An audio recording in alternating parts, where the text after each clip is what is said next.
Muito bom estarmos aqui.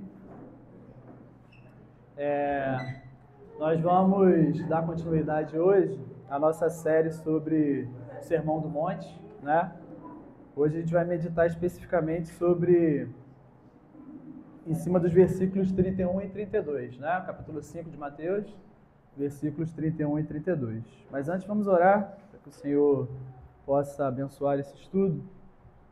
Senhor Deus, Santo Pai, te agradecemos por estarmos aqui no seu dia, Senhor, podendo meditar acerca da Tua Palavra, Senhor. Que o Senhor nos dê um coração humilde, um coração desejoso de aprender mais acerca da Tua Palavra, acerca daquilo que o Senhor exige de nós para saber como devemos viver nesse mundo, Senhor, sendo sal e luz, refletindo, Senhor, a imagem de Cristo, Senhor, para a Tua glória, Senhor. Por favor, Senhor, dê-nos um coração desejoso de servi-lo e de agradá-lo, Senhor. Um coração que teme a Ti, Senhor. É o que te pedimos, te agradecemos, em nome de Cristo Jesus. Amém.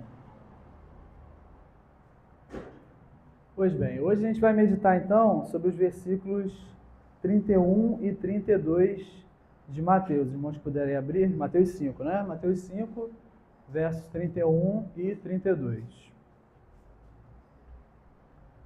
Diz assim: Também foi dito, aquele que repudiar sua mulher, dê-lhe carta de divórcio.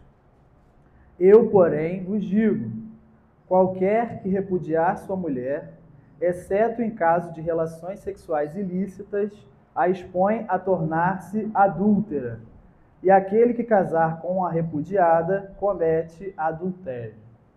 Amém.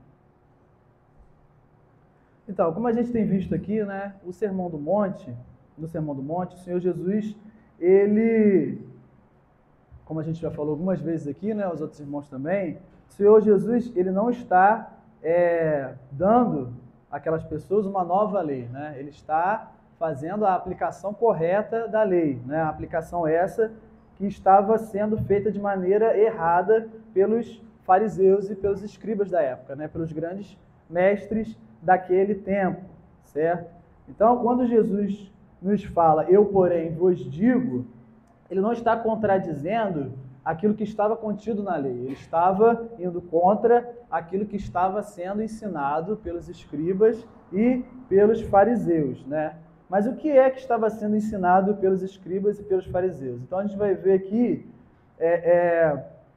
três lados que falam sobre casamento e sobre divórcio, né? Primeiro, o que a lei ensinava sobre o casamento e sobre o divórcio, né? Depois, o que os escribas e fariseus falavam sobre o divórcio, e depois o que o Senhor Jesus falou sobre casamento e sobre divórcio. Então são três lados aí, três aspectos aí, e aí a gente vai ver um pouquinho sobre cada um dos três, e aí os irmãos podem ficar à vontade para fazer perguntas, que não façam perguntas muito cabeludas, né, por favor, senão eu vou direcionar para o irmão Vitor, que eu não sei onde está agora, mas aí qualquer coisa... Não vai fazer o pergunta igual os saduceus, né? Fizeram para Jesus, né? A mulher teve tantos maridos, e aí na ressurreição, com qual deles ela vai ficar casada? Tá, por favor, isso não, né? Mas aí, dependendo da pergunta, a gente tenta responder. Né? Beleza. Introdução, né? Peraí, deixa eu abrir o slide aqui. A Igreja Católica considera o matrimônio como um sacramento, mas o que dizem as Escrituras a esse respeito? Então, a Igreja Católica ela considera o casamento como um sacramento, então é indissolúvel sobre qualquer tipo de situação, não pode ser rompido, né? Mas o que as Escrituras falam sobre isso? A afirmação contida nos versículos 31 e 32 é uma das 6 declarações feitas pelo Senhor Jesus, né? São as 6 declarações que são feitas no mesmo formato, nesse formatinho aqui, ó.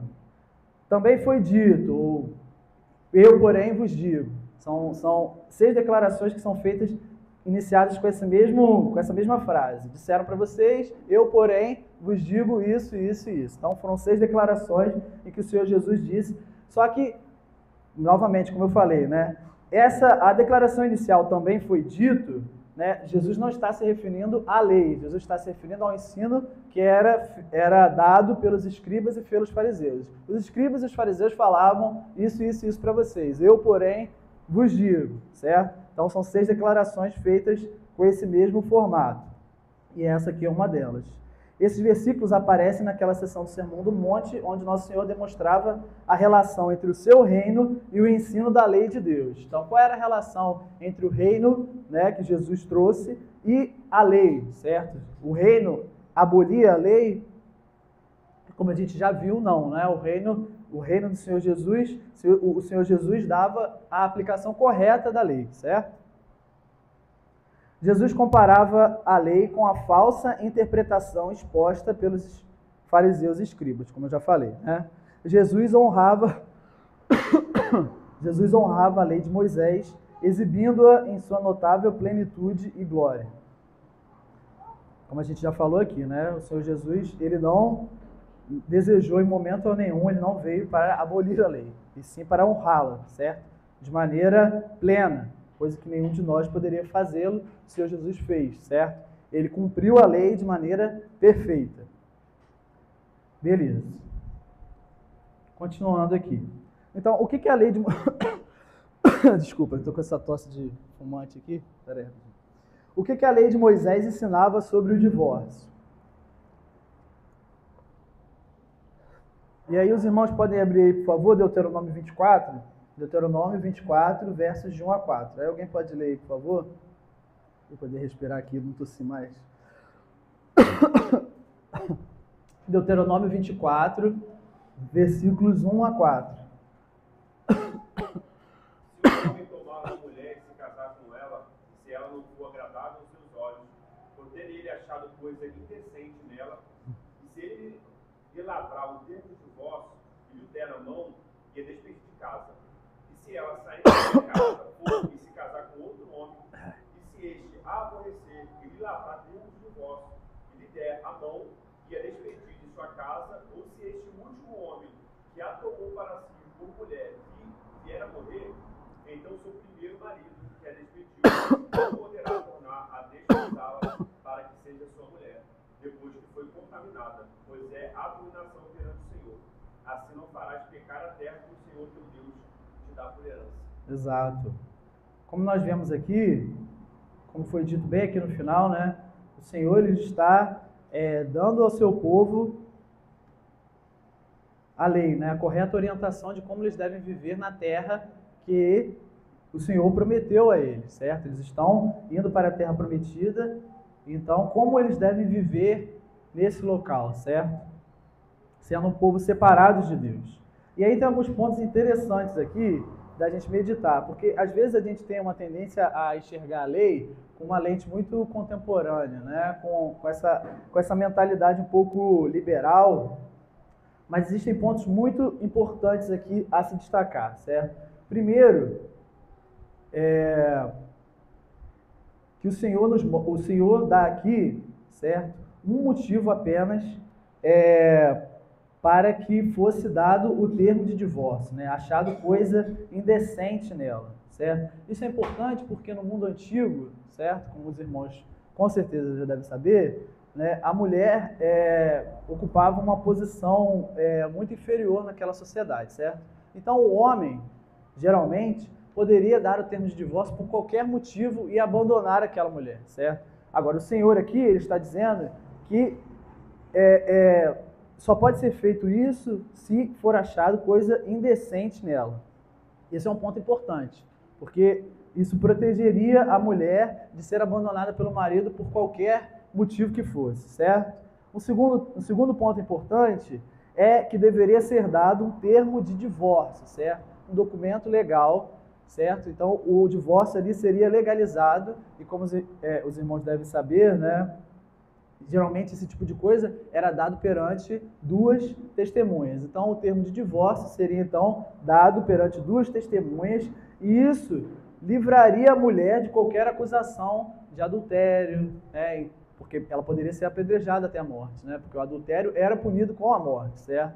Então esse homem daria termo de divórcio a essa mulher e essa mulher poderia casar novamente, certo? Então, é um outro aspecto também que protegeria a mulher naquela sociedade daquele momento, certo?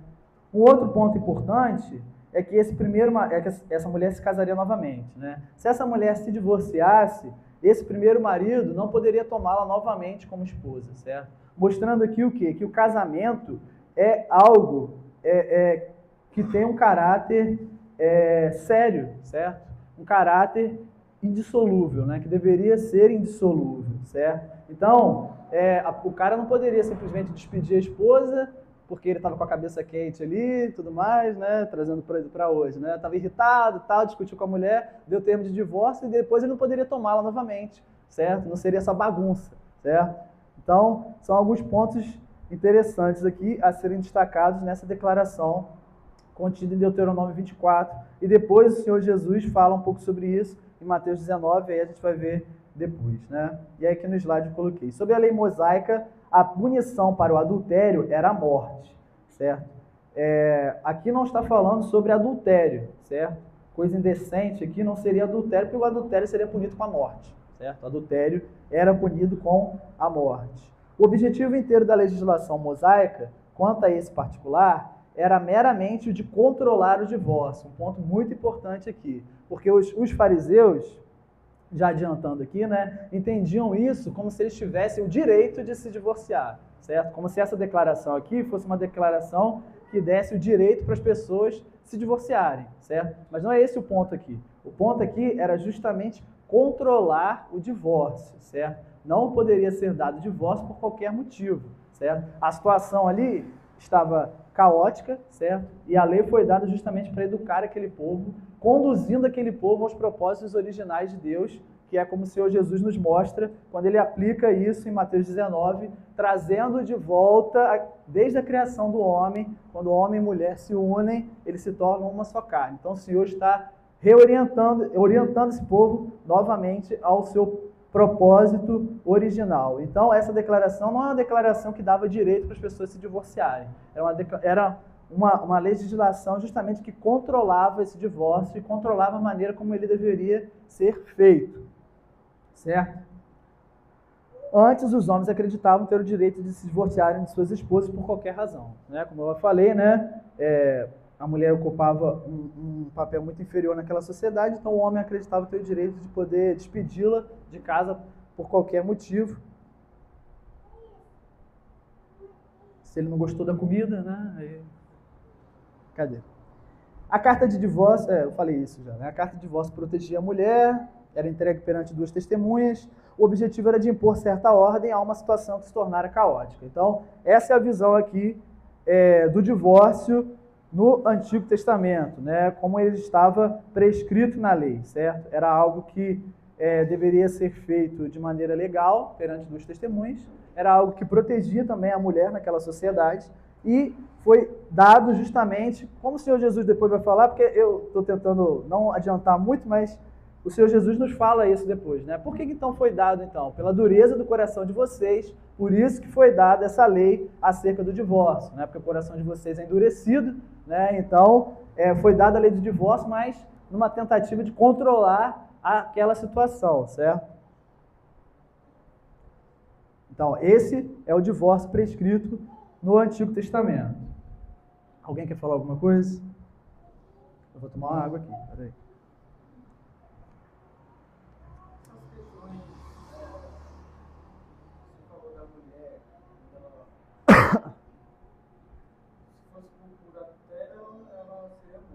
Aham. Cara, coisa indecente, né? Difícil essa, hein?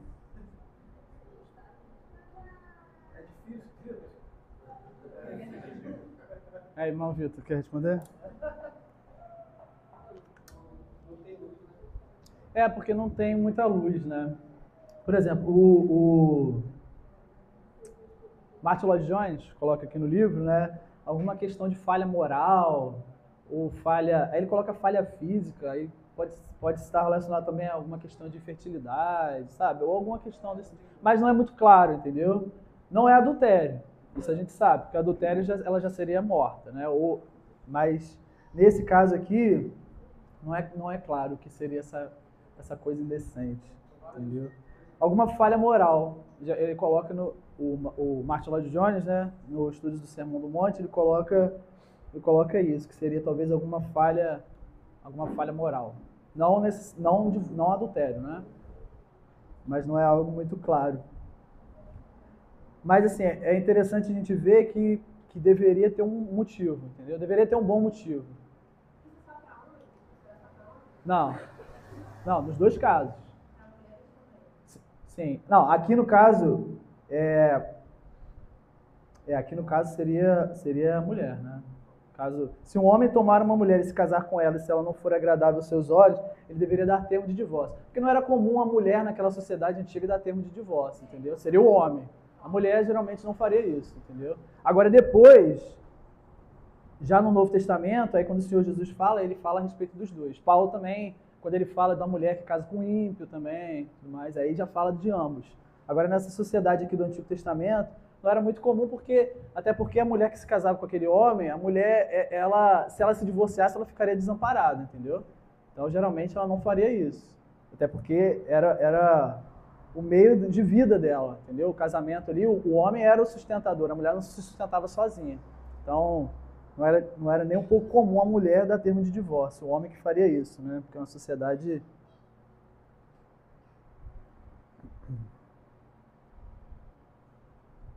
Aí beleza, o que os fariseus e escribas ensinavam sobre esse tema então, né? Aí a gente vai abrir aqui Mateus 19, e Mateus 19 mostra tanto um pouco a visão dos escribas e dos fariseus, quanto também mostra a visão do Senhor Jesus acerca do casamento e do divórcio, né? Mateus 19, versículos 3 a 9.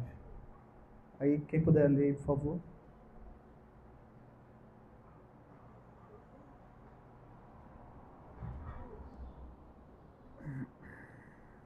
Fariseus se aproximaram de Jesus e testando perguntaram. Mateus 19, do 3 a 9. É isso aí mesmo. Tá certo. É lícito alguém repudiar sua mulher por qualquer motivo? Ele respondeu. Vocês não leram que o Criador, desde o princípio, fez homem e mulher? Deixará o seu pai, a sua mulher, e se unirá a sua mulher. Por isso o homem deixará o seu pai, a sua mãe, se unirá a sua mulher, tornando-se os dois uma só carne, de modo que já não são mais dois, porém uma só carne. Portanto, que ninguém separe os dois mais um.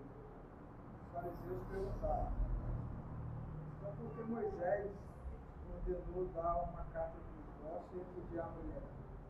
Jesus respondeu: foi por causa da dureza do coração de vocês que Moisés permitiu que vocês repudiassem a mulher, mas não foi assim desde o princípio. Eu, porém, lhes digo: quem repudiar sua mulher, não sendo por causa de relações sexuais ilícitas, e casar com outra, comete adultério. Como a gente viu aqui no final, o Senhor Jesus repetiu a mesma declaração que ele deu no Sermão do Monte, né? Aqui é interessante porque nós vemos os dois pontos de vista aqui, tanto dos fariseus quanto de Jesus acerca do casamento e acerca do divórcio, certo? Os fariseus e os escribas, assim como faziam em vários outros aspectos da lei, eles passaram a considerar muito o aspecto legal externo desse mandamento aqui que foi dado, certo? Por quê? Eles passaram a considerar que o mais importante não era o motivo para se divorciar, o mais importante era dar o termo de divórcio. Se eu dei o termo, dei a carta, então está tudo certo. Independente do motivo que me levou a me divorciar da minha mulher, né, eu dei a carta para ela, então eu liberei ela, então está tudo certo. Essa era basicamente a visão dos escribas e dos fariseus naquele momento. Além disso, eles acreditavam, né, como eu já falei, que essa ordenança aqui de Deuteronômio dava o direito para eles se divorciarem. Era uma visão errada, certo? Porque a ordenança era para justamente controlar o divórcio, não para que eles pudessem ter o direito de se divorciarem. Então eles focavam muito no termo do divórcio de dar aquele termo, né, no aspecto externo, né, assim como vários outros aspectos da lei, eles não se preocupavam com a obediência do coração deles, assim com a obediência externa. Eu dei o termo, então está tudo certo. E aí, já nesse momento aqui, eles passaram a se divorciar, então, por qualquer motivo, certo? Independente do motivo, o motivo passou a não ser tão importante assim. Eu dei o termo, então está tudo certo. Eles estavam fugindo da lei, aqui no slide, né? No que concerne à letra, como quanto no que concerne ao seu princípio básico, certo? Ao enfatizarem isso, haviam perdido de vista o verdadeiro significado do matrimônio. E aí é por isso... Peraí, rapidinho. Então aqui quando o Senhor Jesus nos fala em Mateus 5:31, né, também foi dito, aquele que repudiar sua mulher, dê-lhe carta de divórcio. Ele está falando muito sobre a visão dos fariseus naquele momento, certo? Que o mais importante ali, no caso, seria dar a carta de divórcio, certo? E não o motivo que os levou a se divorciarem das suas esposas. Além disso, aí no próximo slide, aí a gente vê aqui também a visão de Jesus acerca do matrimônio e acerca do divórcio, certo? Aqui é visto de uma maneira um pouco mais abrangente do que no Sermão do Monte, e aí por isso que a gente vai se deter um pouquinho aqui. Jesus salientou a santidade do matrimônio. O matrimônio seria algo santo, certo? Além disso, e é uma coisa muito interessante da gente observar aqui, muito importante, Jesus, ele apela justamente para um tempo que antecede até a entrega da lei para aquele povo, certo? Ele retorna o quê? Ele retorna para Gênesis, certo? Quando Jesus fala aqui... Deixa eu abrir de novo aqui, calma aí.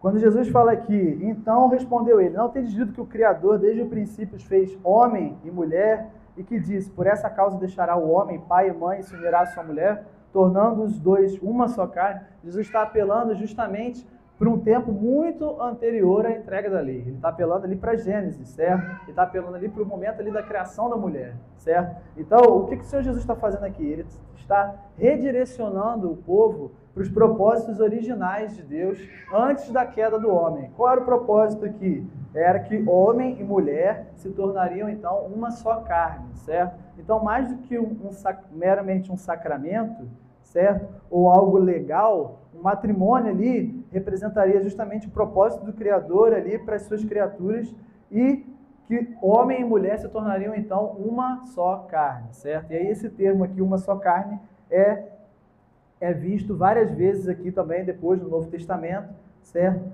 E aí, como eu tinha colocado aqui, o matrimônio não consiste em um contrato civil e nem em um sacramento. O casamento é algo mediante o que duas pessoas tornam-se uma só carne. Esse é um princípio que percorre a Bíblia inteira, certo? Como nós vemos aqui, por exemplo, deixa eu abrir aqui.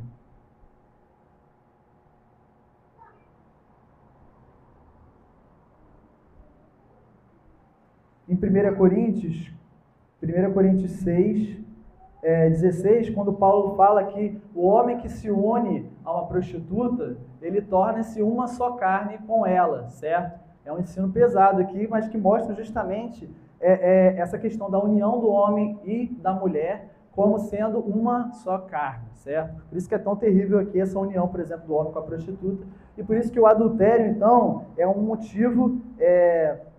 que dá à pessoa o direito de se divorciar e se casar novamente, certo? Porque a união ali foi rompida, certo? O homem que se une a outra mulher, ele rompe aquela união, né? Aquela união original, né? Com a sua esposa, e se une então a essa mulher adúltera, né? Ou a prostituta, ou o que for, certo? Deus havia introduzido uma legislação temporária para atender às condições prevalentes. A legislação temporária é acerca do divórcio, certo? Por causa da dureza do coração, que foi o que o Senhor Jesus nos falou aqui. Por que então, os fariseus perguntam a Jesus, por que então Moisés ordenou dar carta de divórcio? Aí Jesus responde, por causa da dureza do coração de vocês, porque o coração de vocês é endurecido, então Moisés permitiu que vocês se divorciassem, né? Dar carta de divórcio, certo?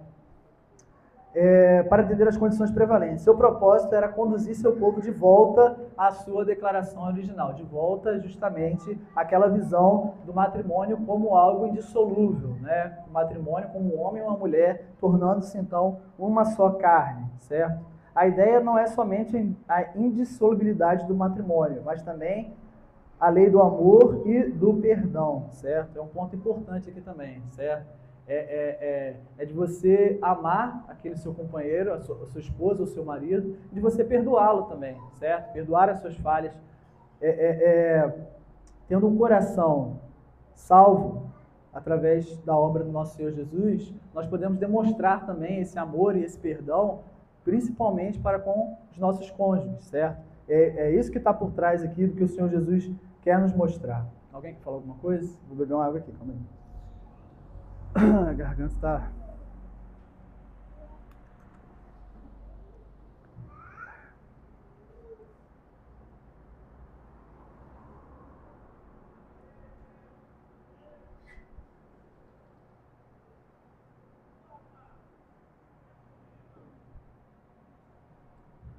Estou indo para a conclusão, hein?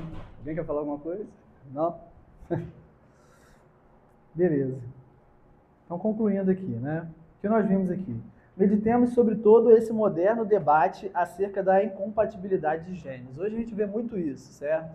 Casais que se divorciam por conta da incompatibilidade de gêneros, certo? Tem muitas brigas, não conseguem se entender muito bem, e aí então eles se divorciam, certo? E aí a gente vai ver aqui 1 Coríntios 7, versos de 10 a 14.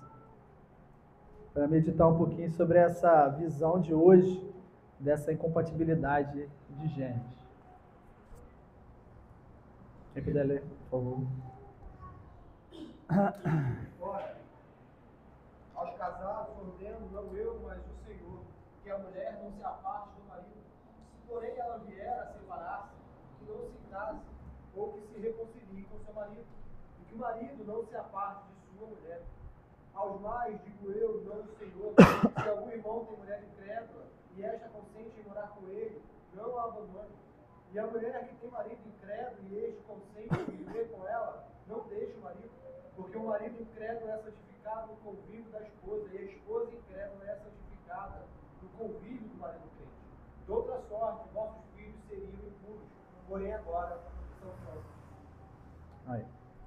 Só para a gente ver um pouquinho aqui, né, a respeito de como o matrimônio ele é algo que tem justamente esse caráter indissolúvel, certo? É lógico que a pessoa, sendo crente, né, ela não vai procurar, né, se casar com um marido ou uma esposa que é descrente, certo? O contexto aqui que Paulo nos mostra é justamente de um dos dois, né, que se converte após o casamento, né? Os dois são ímpios, os dois são pagãos, um dos dois se converte. E aí, o que você faz? Naquele momento, né, se tinha muito a ideia de que o crente deveria apartar-se, então, do mundo, certo? Então, muitos acreditavam, então, que a pessoa deveria se apartar do seu cônjuge. A mulher se convertesse, apartar-se do seu marido, ou o marido se convertendo, apartar-se da sua esposa. Mas o que Paulo nos mostra aqui é que eles não devem se separar. Aos casados ordeno não eu, mas o Senhor, que a mulher não se separe do marido. Aí ele fala aqui, se porém ela vier a separar-se, que não se case ou que se reconcilie com seu marido, e que o marido não se aparte de sua mulher. Como a irmã tinha perguntado, aí aqui ele está falando dos dois, certo? Está falando tanto de homens quanto de mulheres, que não se aparte. E aí a gente meditando um pouquinho sobre isso, né? Vocês conseguem pensar uma incompatibilidade de gêneros maior do que um cristão com um pagão, certo? E mesmo assim, Paulo ordena que eles não se separem. Só para a gente pensar um pouquinho hoje, né? Porque às vezes a pessoa, eu penso diferente dela, a gente não está se entendendo e tudo mais. Mas aqui, Paulo manda que um cristão continue casado com um pagão. Não há uma compatibilidade de gêneros maior do que uma pessoa com uma religião totalmente diferente da sua, certo? Mas ele ordena que os dois permaneçam casados. Porque o crente santifica o lar, certo? A mulher crente santifica o lar, o marido crente santifica o lar, santifica seus filhos. Então, só para a gente ver aqui um pouco desse caráter indissolúvel e como a sociedade hoje, né, tem facilitado o divórcio, né, e que isso não é nem um pouco bíblico, certo? Não é nem um pouco, não é uma visão cristã acerca do caráter do matrimônio. Oi. Na minha família tem exemplo de algumas tias, as três cristãs, elas se casaram com homens.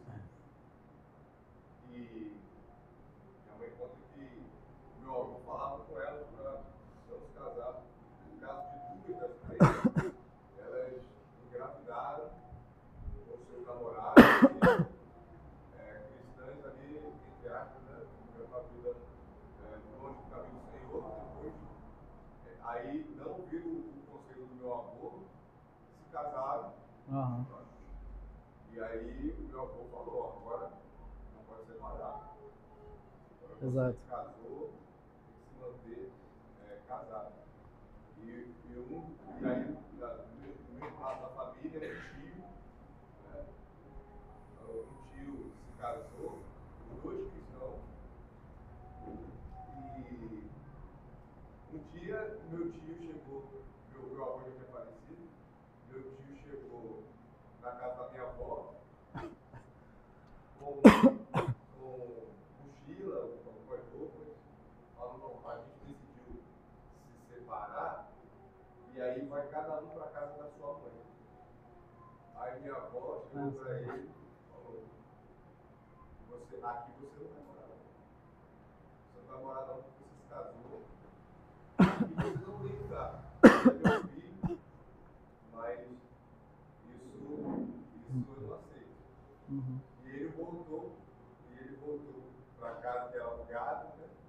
E a mãe, a mãe da esposa do meu tio também não aceitou.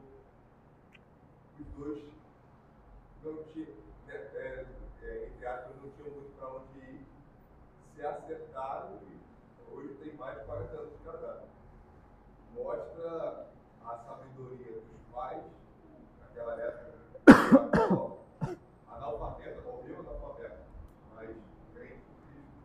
A sabedoria dos pais que vai além do conhecimento bíblico, né? Porque ela poderia, por amor ao filho, falar: que pena, o que essa megera fez com você e tal. Porque as senhoras fazem, né? Sim, sim. O conhecimento, Tendência a ter o atrito já, né? proteção do filho, da filha. E só que ela, entendendo o princípio, né? Sim. Não aceitou. E foi essencial. Porque se ela aceita ele, Exato. provavelmente ele não. Nossa, senão se reconciliaria. Né? Com a sua esposa, né? Ficaria por isso mesmo. Então mostra a importância de sermos filhos, né? Uhum. Numa situação dessa. Né? Exato. Exato. Né? Casamento não é bagunça, né? Por isso que você deve escolher o seu cônjuge, né? Ter certeza de que ele é uma pessoa crente, né? Também não é para ser exigente demais também, né? Não é para olhar com uma régua também, né? Mas é lógico que a gente deve escolher pessoas. É porque a gente às vezes tem a inocência de achar que vai converter aquela pessoa, né? Às vezes isso pode acontecer. Minha mulher me conheceu, eu era agnóstico, né? Mas a gente não começou a namorar, né? Antes de eu me converter, não. Eu já tinha me convertido, né? Mas a gente se conheceu, eu era, né, ímpio. Então isso pode acontecer, mas pode não acontecer também, né? E aí você não vai se arriscar, certo? Isso não é bíblico, certo? Pelo contrário, é ordenado a nós que não nos casemos com pagãos, certo? A gente não deve fazer isso. Mas o casamento não é bagunça, certo? Oi. Quando Jesus fala o motivo para o divórcio, que é relações sexuais ilícitas, Jesus estava falando que nesse caso Pode casar de novo. Desculpa. Desculpa. Mas é para subentender isso ou simplesmente que ela pode, ele ou ela pode se divorciar? Não, aqui no caso ele está falando que pode casar de novo, né? Pelo menos assim, é o que dá a entender aqui, né? Eu, porém, vos digo: qualquer que repudiar sua mulher, exceto em caso de relações sexuais ilícitas, a expõe a tornar-se adúltera, porque ela se casaria novamente, certo? E se não fosse nesse caso de relações sexuais ilícitas, ela seria então adúltera, porque ela estaria se unindo a um outro irmão. Concorda? Concorda? A esporia tornar-se adúltera, né? É porque há um certo debate aqui, mas pelo menos assim, é o que o Martin Lloyd Jones fala e é o que alguns comentários também dizem, é a respeito disso. Ele está permitindo que essa pessoa se case novamente, certo? E aquele que casar com a repudiada comete adultério, né? Então, tipo assim, se você se divorcia de uma pessoa por incompatibilidade de gêneros, né? Digamos hoje, né? Modernamente, se você tem uma incompatibilidade de gêneros ali com aquela pessoa, e aí você se separa dela e ela casa novamente, o marido que se aparta dessa mulher se torna culpado. Então, se essa mulher se casar novamente, cometer um adultério, ele está expondo ela a justamente tornar-se adúltera, certo? Então, acho que seria... E aí? Alguém discorda? Alguém quer falar alguma coisa? Tem aquele texto também que usa como argumento, né? Que enquanto o marido está vivo, Ah, sim. ela está ligada com ele, né? Aham. Aí eu acho que aí que há esse debate entre divórcio do casamento ou apenas o divórcio no filho só. Aham. O problema é que esses textos, no 7, você entendeu o contexto em que Paulo está falando, o que a Bíblia está falando. Paulo, no ano 7, ele não está tratando sobre o assunto de matrimônio. O matrimônio ali é utilizado como uma analogia para um argumento maior. Já que é usado como uma analogia para um argumento maior, para ser o contexto do 7, então ele não está vendo todas as facetas que envolvem o matrimônio. Assim como Jesus, em Mateus 28, quando ele fala da grande comissão do batismo, ele não está falando de batismo, tudo que envolve batismo. Ele está falando da grande comissão, Mateus 28 como grande comissão. Se vocês querem entender melhor o batismo, ele tem que ir para as cartas paulinas, para outros textos. Então, a mesma coisa. A gente tem que pegar o texto que fala especificamente sobre matrimônio. Sobre matrimônio. Romanos 7 está fazendo uma analogia que envolve o matrimônio. Então, a analogia de Paulo é assim como o matrimônio é indissolúvel, isso também que eu estou falando para você é indissolúvel. Mas ele está falando porque é um fato. O fato é que o matrimônio é indissolúvel. Isso é um fato. No mundo ideal, as pessoas se casariam e morreriam casadas. Mas o pecado entrou. O pecado entrando, o mundo ideal não existe mais. O que acontece agora são as cláusulas em que Deus tenta fazer com que as pessoas tentam ser amortizadas dos seus pecados. Então, uma mulher que foi traída pelo seu marido, ela não vai ter que ficar a vida toda sendo traída pelo seu marido. Deus justifica a misericórdia, dá essa legitimidade. Isso envolve várias coisas. Envolve, por exemplo, a mulher, por causa disso, dessa convicção teológica errada, uma mulher depois contraiu um HIV. O cara é um devasso, né? Sai sempre toda noite e ela contrai um HIV porque ela não se divorciou do seu marido, porque ela tem uma concepção teológica equivocada. No lado dele, também, quando há o divórcio, também fica livre? Não, aí não. Não, então aí é uma discussão. É uma discussão. Não, livre para casar de novo, não. Né? Tipo assim, a pessoa que traiu não fica livre para casar novamente. Né? É uma discussão. Porque a questão é se o matrimônio acabou, ele está preso a quem? Essa é a discussão. Essa é a discussão. O matrimônio acabou, ele está preso a quem?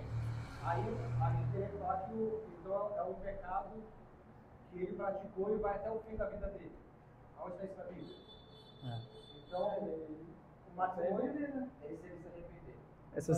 Mas aí também se você fala que pode, aí você parece estar legitimando um pecado, entendeu? Porque o cara pode trair, depois ele se arrepende, casa de novo, tá tudo certo, entendeu? Não, mas eu tô falando que ele pode legitimar um tipo de... Entendeu?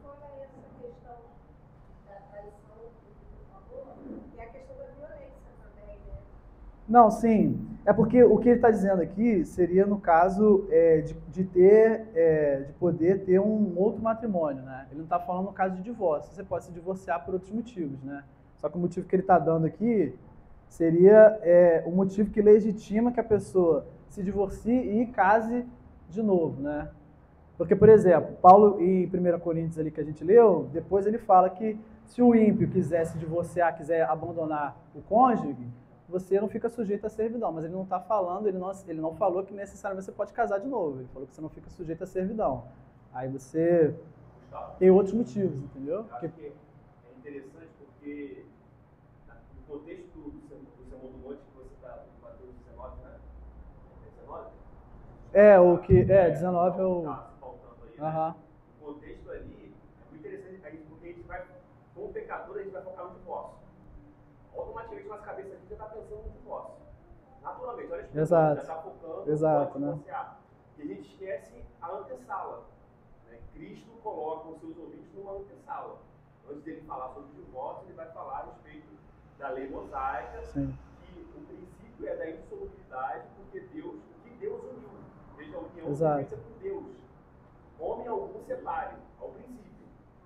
Partindo desse ponto, e por causa da dureza do coração nesse pecado, por causa Sim. do pecado, Deus abriu exceções para isso Sim. que ele uniu poder ser cumprido. Mas isso não é regra. Sim. E quando a gente fala de contexto cristão, contexto onde o casamento é pautado e é um princípio que espelha Cristo e a igreja, veja que a igreja, em vários momentos, nós somos adúlteros em relação a Deus. Sim. Os nossos comportamentos, muitas vezes... De Oséias, né? Exatamente. E nem por isso Deus pede carta de divórcio em relação a nós. Sim. Ele nos perdoa e permanece conosco, nos lavando, né, dos nossos Sim. pecados. Então, acho que a nossa cabeça tem que sempre pensar no perdão, na Exato. continuidade da união. exato. Esse deve ser o foco. Exato. Até mesmo no adultério. Isso aí, isso aí. É pesado, Exato. não é? Mas até mesmo no adultério. Exato. Deve buscar primeiro a reconciliação, porque Cristo se Que- reconciliou o tempo todo. Isso. Ele não está falando se a pessoa adulterou, se divorcie. Não, ele está exatamente. falando que é permitido, entendeu? Não que deve ser feito isso. Aí a gente falou, a gente foi exposto aqui, por exemplo, a Oséias, né? Oséias, Deus ordena que ele continue casado com aquela mulher que trai ele constantemente. E aí? Certo? É um motivo, não uma causa, né? Exato. É um motivo que pode legitimar, mas é aquilo, né? O princípio aqui é justamente que nós devemos espelhar a Cristo, certo? Então, nós devemos exercitar a misericórdia e o perdão, mesmo nesses casos de adultério, certo? É lógico, aí existem casos e casos, não dá pra gente, né, saber qual é a situação de cada um, mas a gente deve, se houve arrependimento, né, a gente deve exercitar o perdão e a misericórdia. Em Mateus 18, né? É a questão de você confrontar. Ah, sim. Não é? E aí você, em última instância, vai levar para a igreja. E o cara que está ali obstinado no pecado, né? Aí, Ele vai ser considerado ímpio. sim, E aí ele está abandonando o celular, né? sim, Então, há aí um princípio. E é muito delicado, né, falar sobre isso. A gente tem que buscar sabedoria do alto e lembrar do princípio que o irmão colocou, né? O Senhor não quer que a gente se separe. Isso é principal. exato. E nós devemos ter muita sabedoria. E é por isso que a igreja é importante, né? Sim, Cara, casamento, você tem que estar numa igreja séria. No tempo de hoje, que a gente vive, na questão de divórcio, que já foi falado, né, que é muito fácil. Né? Quando você tem uma igreja onde há testemunha, as pessoas estão vendo o que está acontecendo. Né? Por isso que é um pecado público. Né? Vai ser tratado na igreja, a pessoa, se ela se arrepender, ela vai ser punida, ou melhor, a palavra, ela vai ser disciplinada, ela vai ser disciplinada publicamente, né? A igreja que vai ser falado no público sobre isso, né? O irmão vai ser disciplinado por isso. Ou seja, isso é um sinal daquela pessoa que está arrependida e vai estar submissa ao governo da igreja. Né? Isso vai mostrar fruto, né? sim, exato. Então, tudo isso deve ser considerado. Sim. Por isso que é importante a gente ter o princípio bíblico, certo? E aí, dependendo do caso, a gente vê como é melhor ser aplicado. Por isso que é importante, né, justamente a igreja, a presença de pastor, o aconselhamento pastoral é importante, né? Porque aí são inúmeros casos possíveis. Aí não adianta também você ficar, por exemplo, a mulher sofreu violência doméstica, ela não era convertida, ela se separa, aí ela se converte, casa com outra pessoa, se converte. E aí, faz o quê?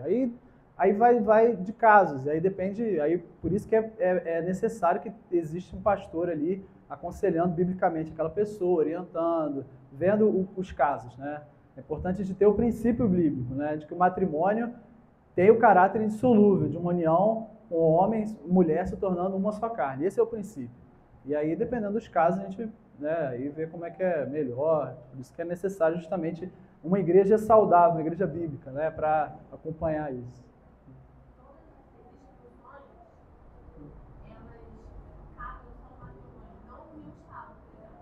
É porque união estável é algo que, né, é contemporâneo, né? União estável, não existe união estável, né? Porque ali você está falando no contexto justamente de uma união, é porque união estável é contemporânea, união estável já pressupõe ali, porque, por exemplo, hoje você não precisa nem casar legalmente, você já legalmente ali, né, o irmão, né, você não precisa nem ir ali ao cartório e casar legalmente, né? Se você se juntou com outra pessoa, já é considerável ali uma união estável, né? Então, você se junta, se separa.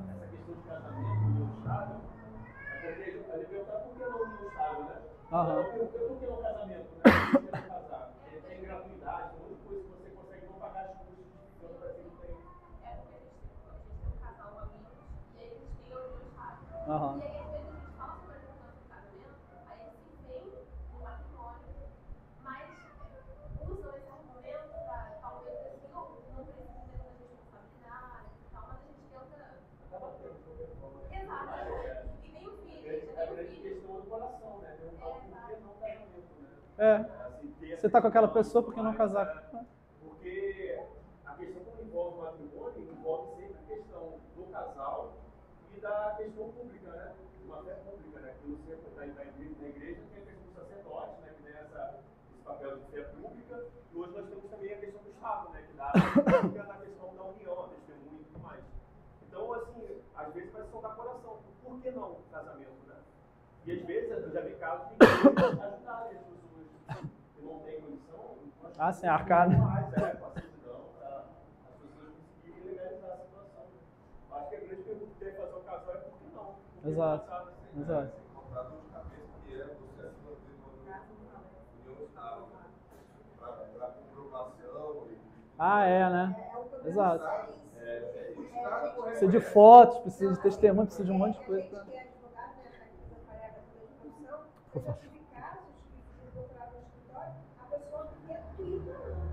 Só que não conseguiu alcançar o corte, porque não conseguiu provar para convencer o juiz daquilo. Então, junto com fé, casado não é mesmo. Exato. Porque até o Estado exclui. Então, as pessoas não têm noção, né? Mas hoje a grande moda é a união.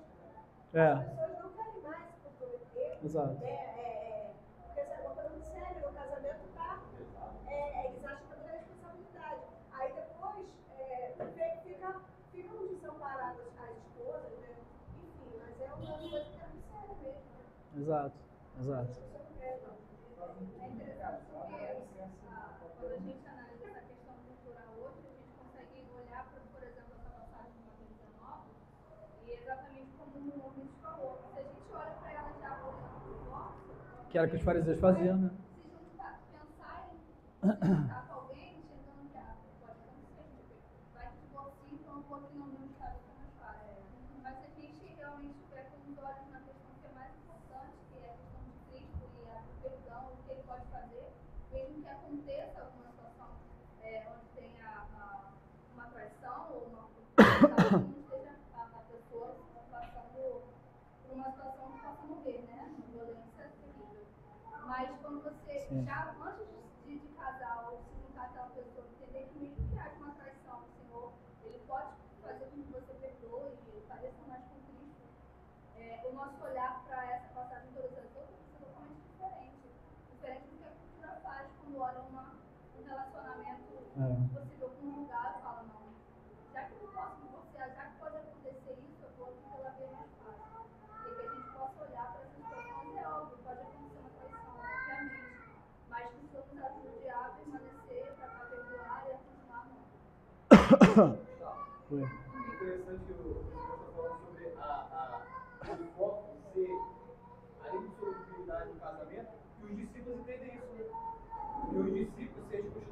Ah, Mas sim. assim, ó, Não.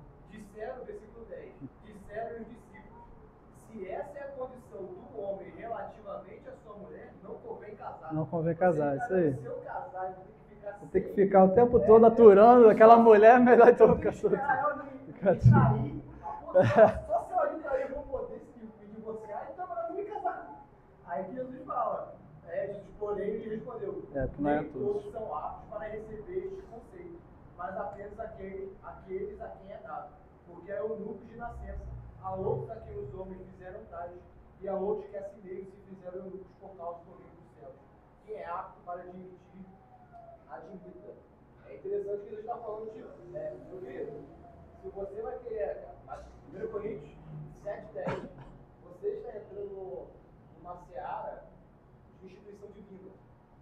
Não é um emprego, não é uma amizade, é uma instituição divina. Você está ligado ordinariamente a essa pessoa até a morte. Exato. Se por acaso você vier, 1 Coríntios 7:10, vier a se colocar, né? Acontecer alguma coisa que quer mais, vocês dois vão ficar juntos por isso nessa vida. Você não vai poder Exato. novamente. Exato. Porque se você casar, você está expondo a sua mulher ao adultério e vice-versa, que é o que Mateus, segundo hoje, está falando. Sim, Por que expõe ao adultério? Porque o matrimônio continua. sim. Ela vai casar com outro, só que ela ainda está unida originalmente ao primeiro O marido. matrimônio continua. Aí os discípulos entenderam, tanto que realmente o que está sendo posto aqui, o foco é que o casamento é até a morte. Exato. Porque se o foco fosse o divórcio, os discípulos não teriam chegado no versículo 10 e falado que essa relação do homem relativamente à mulher não convém casar. Eles entenderam realmente, caramba, vou ter que ficar casada até a morte da minha esposa. Aham. E a gente vê que os fariseus ensinavam, e por causa do ensino religioso, havia essa bagunça no casamento. Né? Por qualquer motivo, eles se divorciavam. Tanto que a pergunta dos fariseus, por qualquer motivo. Sim, e já era hipocrisia deles, porque eles já estavam se divorciando por qualquer motivo. Eu também entendo que, assim, pra gente, né, quando a gente gera uma criança, ou a gente é pai e mãe, a gente nunca vai pensar em deixar de ser pai e mãe. Mas quando a gente entende que esse caso se torna uma só carne, e escolheu outra pessoa para casar, talvez tenha escolhido bem ou não escolhido, enfim. Mas se você se tornou uma só carne, você tem, de certa forma, pela lei, um laço com você, então você não vai deixar de ser pai do tempo inteiro. Exato. Hoje, não, pode falar. Não, porque hoje, graças a Deus, a gente não tem casamento arranjado, né? Então ninguém é obrigado a casar com ninguém, né? Pô, você, aqui, né, no nosso contexto cristão, né, na sociedade já então escolha, né? Escolha bem o seu cônjuge, né? Para não passar por isso depois, né? Escolher mal já era, meu filho. Vai ter que ficar, ué. Fazer o quê? Não é pra ficar torcendo, né? Pô? Tá... A questão da união estável, né? É interessante. Eu lembrei aqui agora da questão histórica. Da questão histórica da união estável, que ela surge justamente porque os homens, né, estavam tendo uma união com as mulheres sem querer legalizar essa situação e as mulheres estavam ficando desamparadas quando morriam. Sim. Então, o contexto histórico surge esse amparo legal para repensando justamente em homens na mulher que não que tinham responsabilidade. Exato. Então, esse é o contexto da união estável. Exato. Assim como na lei também Não nasce como uma equiparação ao casamento com essa justificativa, mas é porque os homens malandros né, se juntavam com as mulheres, mas não queria deixar patrimônio para elas, não queria dividir, tinha outras famílias, de repente, quando morresse, não queria dividir com os filhos, com a mulher também, com a companheira. Então, veja, o contexto não é equiparar casamento. Exato. Exato. Oi. Diante disso tudo aí que a gente vê, essa relação do casamento é uma coisa tão séria, e às vezes isso, infelizmente, está afetando a nossa comunidade cristã, né? Esse dia eu estava falando com uma menina e ela virou para mim e falou assim, ela falou, seu marido, não, eu separei, separou do pai, filho dela, casou, separei agora um com o outro, só porque eu separei, porque queria experimentar o mundo e tal, aí troca, assim, aí é só que as pessoas não veem. Quando você começa a conversar, a destruição que está vendo com essa questão quando a família é quebrada, igual você falou, essa possibilidade de ter, as pessoas, todas as mulheres que estão aqui,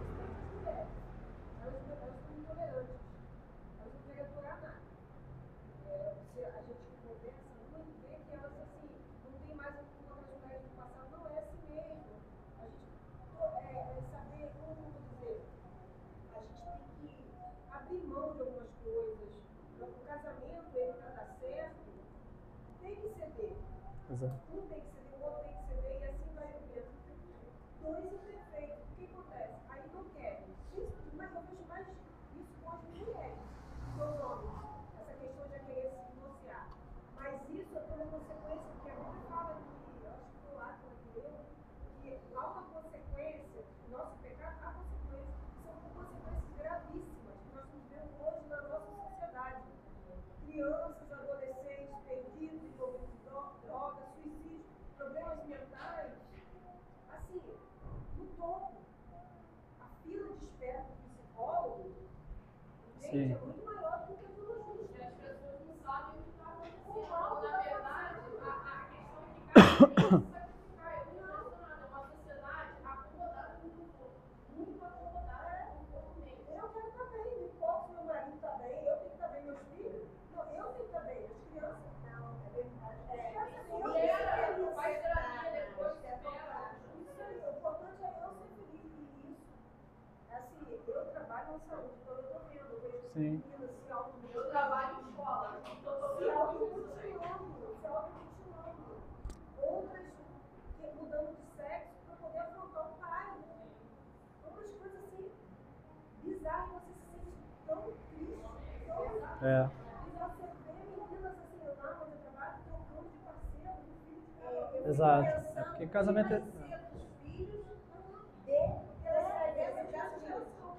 E a gente está vivendo, eu acho assim, eu tenho 53 anos, eu acho que hoje é o pior momento de geração que eu estou vivendo, porque eu nunca vi tantos adolescentes perdidos, tantas famílias destruídas, e a família é a base. Se você não tem uma base boa, vai crescer. É uma escassez moral. É uma Eu acho que mais pra escassez. frente vai ser muito Vai assim, ser nítido a muito diferença de difícil. gerações e de criações. De quem teve uma família e de quem De teve quem não teve. outro tipo de família que teve outra Exatamente. família, entendeu? Vai ser muito nítido. Nós não vamos ter uma sociedade boa, não vamos ter um país sólido diante do que nós estamos vivendo daqui para frente. Eu acho que a gente está se aproximando cada dia mais do que se passou em Sodoma e Gomorra. Porque é nítido hoje. E a gente está falando do Ocidente, porque o Oriente não está preocupado com isso, não. O Oriente não tem as regras, ele tem rígido. O Ocidente está achando que o progressismo vai salvar o mundo. Ele está se Exatamente. O enganando. progressismo está destruindo o mundo. E as famílias e as pessoas. E a gente tem que cada dia pedir a misericórdia de Deus sobre as nossas vidas, porque a Bíblia diz, né, aquele que está de pé para não cair. Sim. Então a gente tem que estar sempre firme para que o que está lá fora pode atingir qualquer um de nós. Então a gente tem que estar firme no Senhor, porque só o Senhor mesmo pode ter misericórdia de nós. Exato. Toda essa visão, né, do casamento como é dado hoje, né, é um reflexo justamente de uma sociedade que se distancia cada vez mais do princípio cristão, certo? Não é que antigamente você tinha mais crentes, né, mas a sociedade ela era muito influenciada por uma visão cristã de mundo, certo?